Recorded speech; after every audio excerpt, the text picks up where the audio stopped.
Il-Ministru għas-Saħħa u l-Anzjanità Attiva, ġewwa Tjana Bela, ħabbar investiment ta' madwar 27 miljun euro li permezz tiegħu se jkun qed jibbenifika l-Isptar Mater Dei, b'mod speċjali d-Dipartiment tal-Emerġenza u t-taqsima tal-Kura Intensiva l-ITU, kif ukoll il-kampus il-ġdid tal-Isptar San Luqa.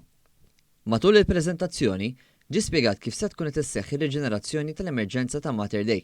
Fil-fatt, ġew identifikati 3 binarji interessanti li l-Ministeru għandu jafas fuqhom: il-ħin ta' stennija fl-emerġenza, il-bżonn li jinħoloq aktar spazju u li jiżdiedu aktar kliniċi f'Mater Dei u li jiżdiedu wkoll aktar sodod fis-swali tal-ITU.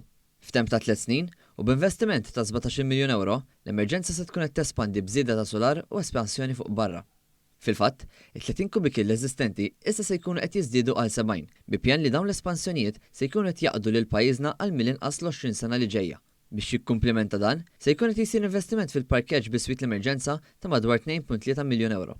Il-Ministru ħabbar li l-ħin ta' stennija fl-emerġenza se jkun qed jiġi indirizzat permezz ta' call center ġdid bin-numru 1400 fejn dan se jkun qed jassisti lil dawk li jkollhom jiddiskutu sintomi ma' speċjalist qabel ikollhom bżonn xi assistenza mill-emerġenza. Tħabbar ukoll li ħaddiema minn pajjiżi terzi fl-ewwel sena tagħhom se jkun qed jingħatalhom polza fuq l-assigurazzjoni tas-saħħa. Biex jitnaqqas il-ħin ukoll għal pazjenti b'emerġenza minn Għawdex, il-Ministru ħabbar li se jkun qed jinbena helipad ġdid.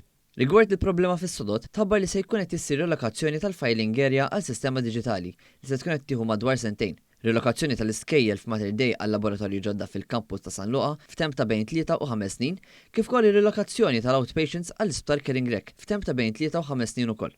Bekk, fuq medda ta' 5 snin, is-sodda tal-inpatients biss se jkun qed jiżdiedu għal madwar 600 sodda. Minħabba problemi fis-swali tal-ITU li attwalment il-120 sodda preżenti qed jittieħdu kważi kollha, tħabbar investiment anċillari ta' madwar 7 miljun euro bl-iskop li n-numru ta' sodod se jkun qed jiżdied madwar 40% minn dak li hemm bħalissa. Sa dan it-tant, swali tal-konferenzi se jinqalbu għal kmamar tal-ITU biex jinħolqu aktar spazju għal aktar sodod. Minn barra dan kollu, il-Ministru fakkar ukoll li se jkun qed jsir investiment għal taqsima speċjalizzata fil-kura tas-saħħa mentali, b'investiment ieħor ta' madwar 33 miljun euro.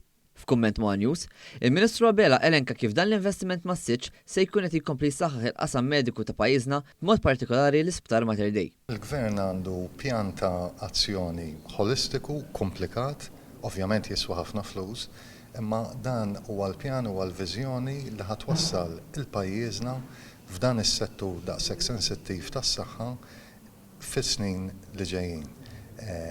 Tkellimna fuq l-emerġenza, tkellimna fuq l-ITU, tkellimna fuq sodot iktar għal Mater Dei, tkellimna ukoll tajna daqsxejn ħiel ta' x'beħsibna nagħmlu ġewwa l-Isptar San Luqa.